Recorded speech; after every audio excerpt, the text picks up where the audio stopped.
think a helpful concept to explain this is what in science we call systems. You might have heard of it before. Systems are things that are all over the place. They're any sort of unit or entity of things that comes about for some purpose. So, and each system has three particular parts. Those three parts are the source, whatever makes that system. The second part would be the process by which that source made that thing. And then the final existing system itself.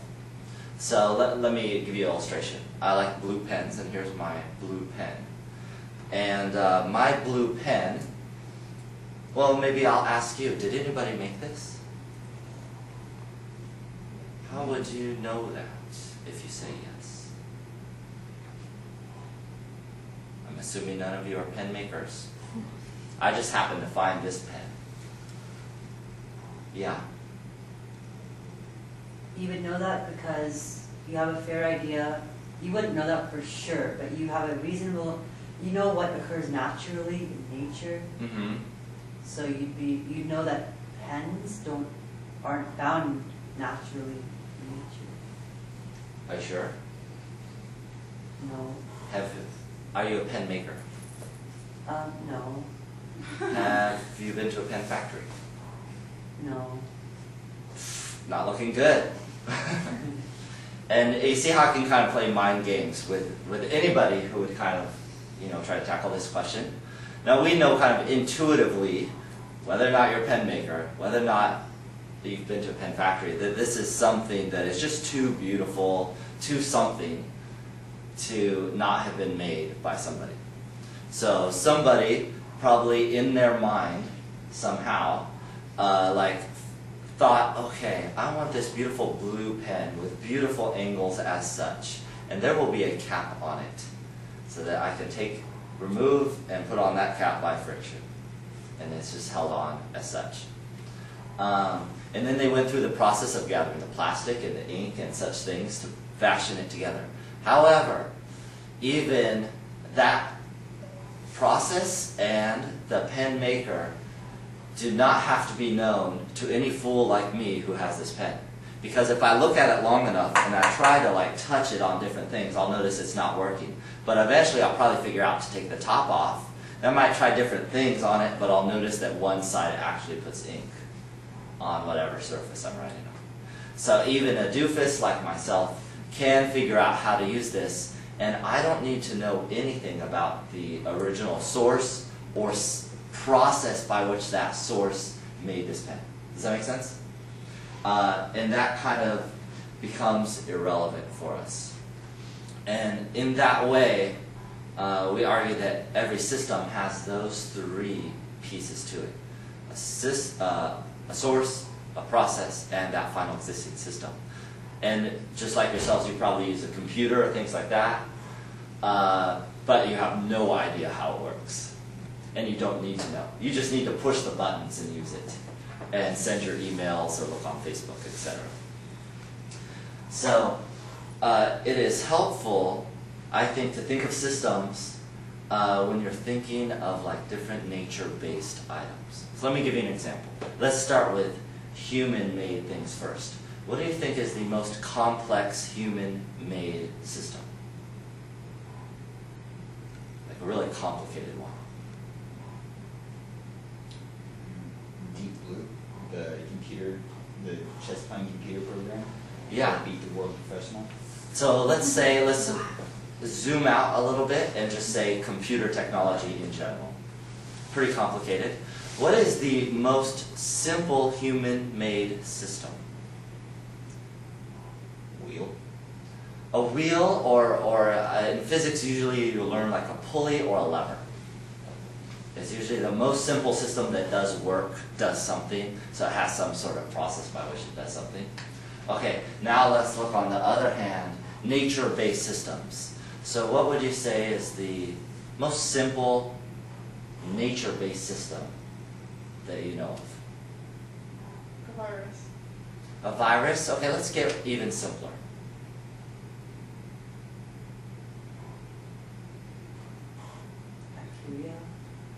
How about, I'm even thinking like, let's go to the atom or something like that. Is that okay? Or electron. Even those have serve some purpose within the atomic structure. Okay, let's go complicated. For a nature-based system. You don't have to get too complex. But I just sort of think of any sort of bio-entity, whether that be yourself or some sort of complex biological system. Whatever is your preference when you go through the bio series. Okay. When you think of the simplest nature-based system, so let's take an electron, for example. You could get maybe simpler, but most people know about that. When you might think it's really simple. However, when you get into the math of it, even the electron, and people who've been in my class have seen this before, get uber complex. These are some of the equations that describe just one electron. And they get really complex. However, that's just the way it is.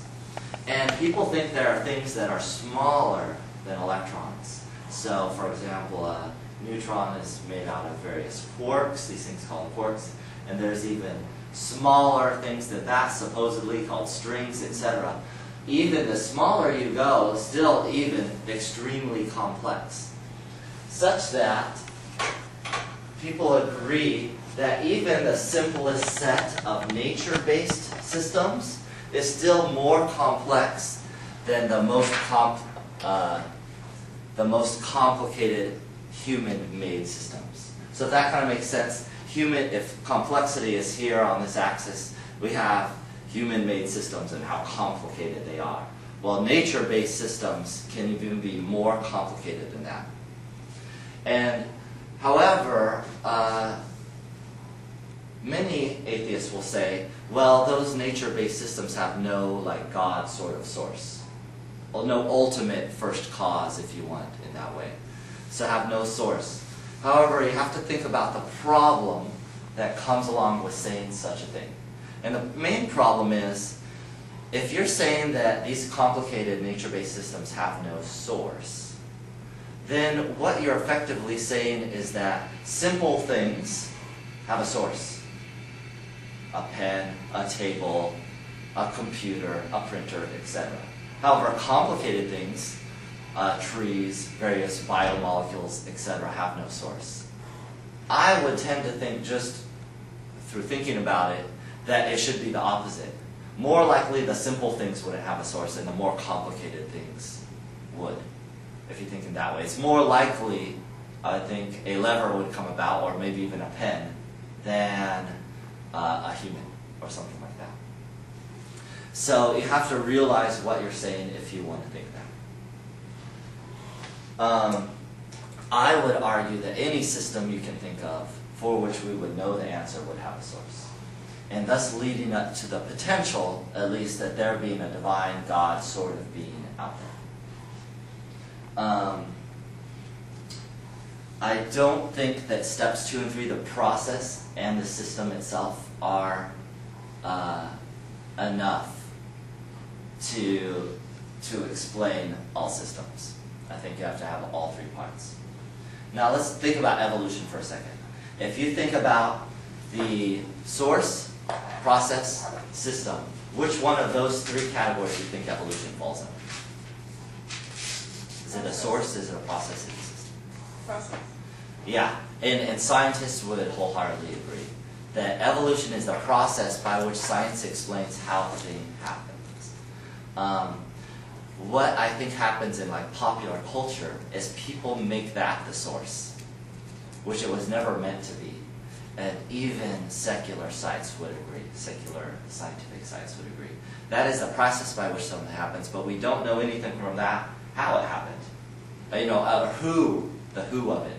So the main thing that I want you to get from science is science explains how things happen, but it doesn't answer the who question. It may give us inferences, just like that room riddle I gave earlier. It may give us inferences about things, or direct us, or be consistent. However, it doesn't really direct into that question. Religion, more so, talks about the who question and does not talk about how things things happen.